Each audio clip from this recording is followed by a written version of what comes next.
Como seria a sua vida se você soubesse que tem uma doença incurável?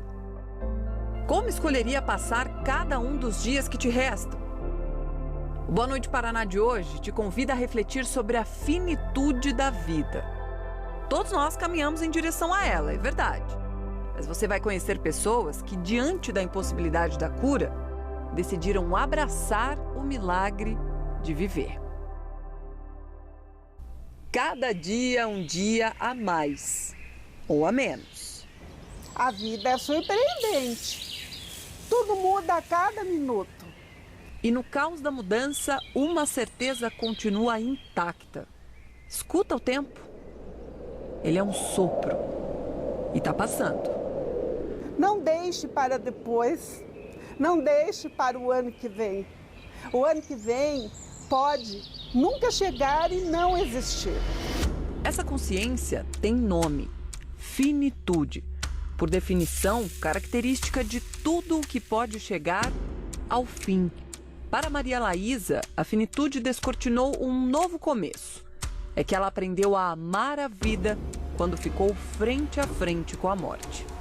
Junto com o diagnóstico de câncer, a professora de educação física recebeu uma notícia que atravessou o futuro feito flecha.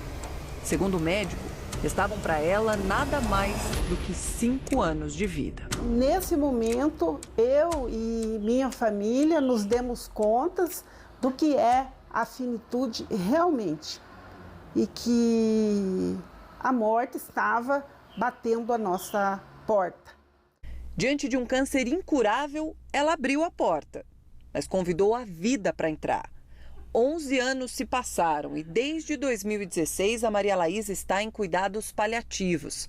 A sentença virou redenção. Hoje ela compartilha com centenas de milhares de seguidores a rotina de paliativa.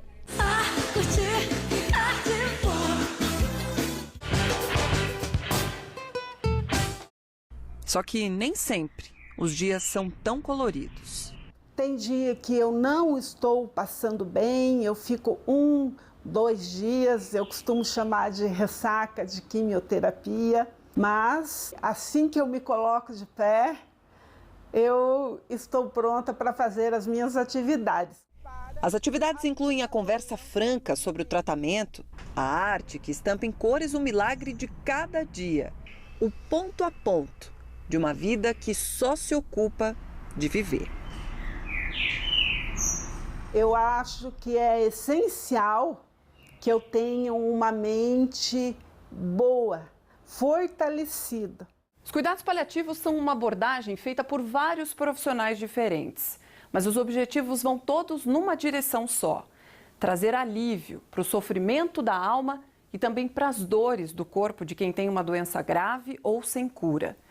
Só que os cuidados paliativos não são uma sentença de morte. Não é como se a vida estivesse com os dias contados, assim, escorrendo pelas mãos. Ser acolhido em um momento de tanta dor traz dignidade para o paciente, para os familiares e também para os amigos. É como se a partir da finitude fosse possível construir uma nova vida.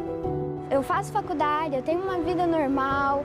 Eu venho uma vez por mês para o hospital, faço minha quimioterapia. Os cuidados paliativos permitem a Lara experimentar tudo o que a vida reserva para uma jovem de 19 anos. A leucemia chegou quando a infância mal tinha começado. Foram 11 anos perseguindo a cura com incontáveis sessões de quimioterapia e um transplante de medula. Mas a doença voltou. E aí depois do transplante, foi assim, abriu um buraco negro, a gente ficou muito desconsolado, assim. Na verdade, a gente ficou com raiva de todo mundo, do mundo, de Deus, de todo mundo. E aos poucos a gente foi se reconstruindo e desde então ela vem nos fortalecendo. Eu tive que tirar força da onde eu não tinha, mostrar que eu ia lutar para viver. Hoje, a Lara divide o tempo entre a vida em São Bento do Sul, Santa Catarina, e o tratamento aqui em Curitiba. Os cuidados paliativos não curam a doença, mas transformam o caminho. É como se a viagem fosse mais importante do que o próprio destino. Como se fala, se você soubesse o dia que você vai morrer, né, talvez você vivesse melhor, aproveitaria melhor cada dia. E esses pacientes também não sabem quanto tempo eles têm de vida, mas eles sabem, como todos nós deveríamos saber que um dia a vida acaba, né? E eles tentam viver o melhor modo possível. Porque a gente tem um futuro e ele pode ser imenso, a gente nunca vai saber se a gente não lutar para viver. Os cuidados paliativos já são oferecidos pelo SUS desde 2018. No Paraná, uma lei específica sobre o tema foi aprovada um ano depois. No fim de 2023, o Ministério da Saúde aprovou a criação da Política Nacional de Cuidados Paliativos. Com um investimento específico de 850 milhões de reais, a pasta quer formar pelo menos 1.300 equipes especializadas nos próximos 5 anos. Essa é a primeira unidade específica de saúde pública para os cuidados paliativos no sul do país. O Hospice Erasto Gärtner, como é chamado, foi inaugurado há 4 anos. É um espaço em que o paciente chega para receber atendimento médico, mas acaba ganhando muito mais. Eles agradecem pelo carinho todo que receberam, pela acolhida. No momento que a gente consegue minimizar o sofrimento, se torna algo mais leve, né? Não se torna, a gente enxerga como um processo mais natural. Só no ano passado, quase 6.000 pacientes foram atendidos no Hospice Erasto Gärtner. A Elizabeth é uma delas. Durante os 2 anos recebendo cuidados paliativos, ela viu o medo. Foi difícil, chorei muito, porque eu achei que eu já ia morrer. Dar lugar às pequenas, grandes vitórias. Eu melhorei muito, inclusive eu tinha ficado na cadeira de rodas, eu não tomava banho sozinha. Eu comecei a fazer tratamento paliativo, eu ando sozinha, eu tomo banho sozinha, eu melhorei muito. A melhora veio não só dos remédios que levaram embora as dores do corpo. O tratamento dos pacientes do hospice também tem práticas para equilibrar a alma nos dias inquietos, como o reiki, uma terapia que canaliza a energia vital por meio da imposição das mãos. Esses tratamentos, eles ajudam o paciente a restaurar essa capacidade de enfrentamento. Então, eles enfrentam a doença com uma outra perspectiva. Traz a calma, traz o alívio, né? Devolve um pouco dessa esperança de vai dar certo sim, eu vou conseguir. Não é um hospital comum. Dentro dele, quem cuida também se coloca no lugar do paciente, até porque já sentiu a mesma angústia. Dr. Luiz Sérgio, um dos médicos do hospice, ficou 7 dias entubado na UTI com Covid. As incertezas vividas no leito aumentaram a empatia como médico. Se eu não tivesse trabalhado essa vivência, talvez eu teria perdido uma enorme oportunidade de amadurecer, né? Como pessoa e principalmente como médico. Me modificou para cuidar das pessoas que eu vou cuidar para o resto da minha vida. Porque se não for eles, né, dar o conforto da matéria, que é o carisma. Porque não é toda vez que você vem aqui que você está numa boa, sorrindo, falando. Tem seus altos e baixos. O Márcio viveu 4 anos nessa montanha-russa. Ao lado da esposa Juliana, ele viu o câncer diagnosticado nela ser combatido com tudo que a medicina podia oferecer. Aos 43 anos, Juliana passou a receber cuidados paliativos. Fizemos tudo o que era possível para que ela tivesse a maior qualidade de vida possível e que a gente pudesse estender o mais longe possível a vida dela. Viagens, festas, encontros, abraços nos amigos, na família. Foram 2 anos e meio de cuidados paliativos e uma vida vivida um dia de cada vez. Mas a certeza da finitude fez a Juliana escrever uma carta à família. Uma carta que só poderia ser aberta depois do fim. Parecia que essa carta era ela nos consolando no velório dela. Porque ela pediu para ser lida, né, no momento da cerimônia de cremação.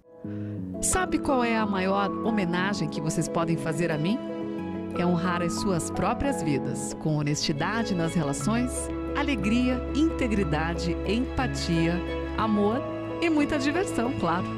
Aliás, depois da minha despedida, se juntem e vão tomar um chopp, ouvindo um samba e falando bem de mim. O da minha mãe é escuro. e nós fomos tomar o chopp. Juliana morreu em março do ano passado. Deixou no marido, nos 2 filhos, Gabriela e Enzo, e numa legião de amigos, a certeza de que a vida, com ou sem uma doença grave, é para ser vivida hoje. No fim de 2023, Márcio correu parte de uma ultramaratona entre Londrina e Maringá. Uma forma de viver e honrar o pedido feito pela esposa na carta. Durante esses 134 quilômetros, muita coisa passa pela cabeça e com certeza a gente sai dela, né, seres humanos melhores, mais elevados. Escuta o tempo. Ele está passando. E para quem não tem tempo a perder, cada volta no relógio guarda um sonho. É que as pessoas tenham os cuidados paliativos para que vivam melhor, apesar de qualquer doença crônica, e que não morram de dor. Porque no nosso país ainda tem muita gente morrendo de dor. Tem muita gente sendo mandada para casa e o médico dizendo que não tem mais nada para fazer. E sempre tem alguma coisa para fazer. E essa coisa está nos cuidados paliativos. É esse cuidado paliativo que vai trazer dignidade para essa pessoa ou para qualquer outro no momento final de vida.